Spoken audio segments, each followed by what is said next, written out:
Hello, it's me, and it is also 4 a.m. I am going to be doing the mid-year book freakout tag, and I wasn't tagged by anybody, but that's literally never stopped me before. So I have a lot of books to get through. Let's begin.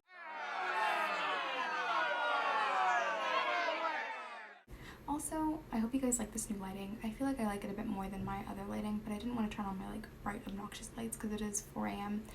and I don't want to alert the neighbors that, they have a YouTube star among them. Anyway, yeah, so let's get into the books. The first question is, name the best book you've read so far in 2019, and for this I chose Radio Silence by Alice Oseman. So I literally just read this book a couple of books ago, and even though I recently read it, and I have read a lot of good books this year so far, I think this is going to be one of the books that I'm going to be habitually thinking about long after I put them down, like Speak by Laurie Halse Anderson or We Are the Ants by David something. So the next question is, best sequel you read so far in 2019. So for this, I chose A Conjuring of Light by V.E. Schwab. It was definitely a satisfying conclusion. Lila and Kel were pretty wild in this book, but good for them, they deserve it. The next question I have quite a few answers for, so bear with me. The question is, name some new releases that you haven't yet read but want to. So Red, White, and Royal Blue by Cassie McQuiston, yes. A Curse So Dark and Lonely by Bridget Kemmer.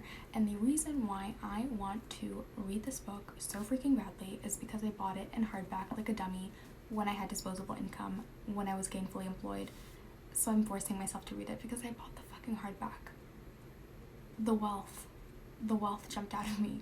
My $10 an hour job jumped out of me. But now I'm broke, and this book was bought, and it should be read. And then the last book I'll mention is The Devouring Grave by Christine Lynn Herman. The next question is, for most anticipated releases for the second half of the year, I am so freaking basic, and I only know about a handful of books that are being released in the second half of the year, and those are Ninth House by Leigh Bardugo. I may not necessarily love all of her books, and I say this like I hate any of her books. No, they've all been okay to me so far, except I really liked her Language of Thorns short story collection. But yeah, the synopsis of this book seems really interesting, so I'm excited for The Ninth House, and then also Queen of Nothing by Holly Black, because I read the first two books and I want to see how the series pans out. 5. Name your biggest disappointment, and for this I chose Delicious, The Gilded Wolves by Roshani Chokshi. I paid $15 for this freaking book. How much did I pay for this? The sticker isn't there. Convenient. It better not have been more than $15. I'm gonna be so mad at myself if I paid more than $15 for this fucking book. And then this book, I really didn't like. I gave it 3 out of 5 stars when I did my first wrap up, but I was naive and young then, even though it was a couple of months ago. If I were to review this book now, I definitely would have given it maybe a 2-star. Kind of frustrated that I paid $15 for this, but whatever, the past is the past. But this is definitely the biggest disappointment of 2019. I forgot what year it was for a second. Next question is question number 6. So, biggest surprise. So for this, I chose Lexicon by Max Berry. I mentioned this in my little books and makeup video. I described it then too. This was definitely a big surprise for me. What else can I say? I really enjoyed it, even though I didn't think I was going to. Question number 7 is favorite new author, debut, or new to you. For this, I chose Nocturna by Maya Moutone. Yeah, I very much enjoyed Nocturna, and I am excited to see how this series pans out, and I'm excited to see what else the author releases. Yes. Question number 8, which is newest fictional crush. So I don't really get fictional crushes, mostly because if I read books about characters who are my age, so 19ish and younger, I think of them as my children, and yeah. And then if there are characters that are older than me, I don't know, I just have never gotten book crushes, except for maybe Peeta Mellark. The next question is question number 9, which is newest favorite character. So I chose 2 for this to make up for my lack of answer for number 8. So I chose, first and foremost, Scythe Curry from Scythe by Neal Shusterman. I really enjoyed this book, first of all. I loved it. The philosophy in this book, the debates that pan out in this book, the political intrigue in this book, all of it top tier. But most importantly, I adored Scythe Curry, who is a wonderful character, and I very much enjoyed her. Where are they? It's literally the first page. Her journal entries, they were definitely my favorite part of the book. I looked forward to them significantly. So yeah, Scythe Curry, adored her. And then follow up, I also chose as a favorite character Jane Doe from Jane Doe by Victoria Helen Stone.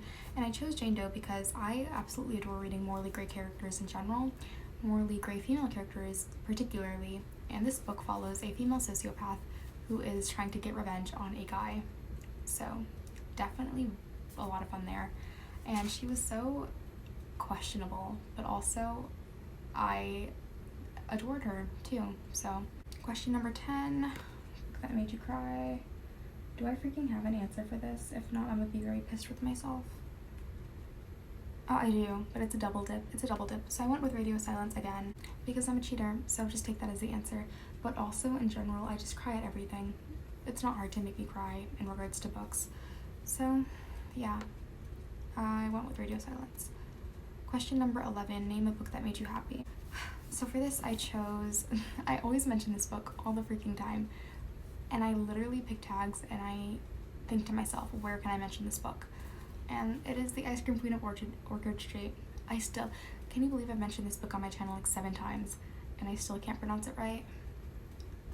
The Ice Cream Queen of Orchard Street, yes, by Susan Jane Gilman. It's a historical fiction that follows the main character, Malka Chernivosky, over her 70 years in America after immigrating at the age of like 5. And she is so much fun, and even though the book is technically a tragedy, she is such a delight to read, and despite her being problematic, you root for her. I rooted for her. Why is there a shadow here? I rooted for her. We stan. So yeah, this book makes me so happy. Even the cover makes me so happy. Look at all like the streets of New York in 1913. So yeah, this book makes me so happy. It also talks about ice cream, and I adore ice cream. So yeah. There are levels to the books that I pick. You know, there's always another reason. You know, my subconscious works so hard. I have the mind of a I have the mind of a mastermind. What's that? I don't know, but Next. Most beautiful books you've bought this year or received. So I have 2 answers for this. And they're both very similar in regards to cover design, but I bought them both this year for myself. Like, I have money. I don't have any money. I chose Nocturna. Is this Nocturna and City of Brass. And something that these books have in common is the red and orange theme. And I mentioned in one of my videos that I love the colors red and I love the colors orange, and together they look so fantastic, and I just love the drama of it. The freaking drama. The drama. You cannot tell me that these books don't look intriguing. Like, oh my gosh, so cute. So cute. So this last question number 13, is what books do you need to read by the end of the year? This is a thick list, a thick list. So bear with me. First, Kingdom of Copper by S.A. Chakraborty. It's the sequel to City of Brass, and it's been out for like months now, and I still haven't picked it up even though I like City of Brass. So I'm going to reread City of Brass, and then I'm going to pick up Kingdom of Copper. Yeah. Next, we have a book that I've actually already started. Political Tribes by Amy Chow. I'm about half of my way through this book, but I keep stopping for some reason, and it's been a little bit, so I might have to start from the beginning, but who knows. I really enjoyed it, and I hope to finish it before the 2020 elections because I like to feel superior to other people. So the next book is No Longer at Ease by Chinua Achebe. This is a very small book actually, and it is a sequel to Things Fall Apart. I also want to read And the Mountain's Echo by Khaled Hosseini, which is, I don't know much about this book, but I do know it's everyone's favorite. Everyone's pointing me towards this when they say to start reading Khaled Hosseini's books, so I definitely want to get into it at some point this year before it ends. Anisha Atlas, I actually started reading this book and I really like it so far. Wow, look, we're matching, twins. But yeah, it's a Pride and Prejudice retelling with Muslim characters, which is very exciting. I love the way it's described, and I hope I enjoy it. Here's hoping. And it is Why I Write by George Orwell. It's, again, very small. It's about political language and, you know, literature and fantastic stuff. I feel like I could read this in like an hour if I put my big brain to it. The next book I'm going to read is, y'all are probably damn, like, sis, why so many books? And the answer is because I want to knock them off my shelf. Yes. So the next book I want to read is The Nightingale by Kristen Hanna. Yes, Kristen Hanna. And I've actually started this book. You can see that little sticker student. I actually started this book, and I didn't hate it. And I didn't hate it. I'm like 3 chapters in. It was definitely interesting. I put it down because I then had to do something, I'm sure. And then the last book that I want to read before the year is up is All the Light We Cannot See by Anthony Doerr. So I have been wanting to read this book for so freaking long. I have no excuse, honestly. It's gonna get done this year. 2019 is my year, baby. 2019 is my year. This is gonna fall over.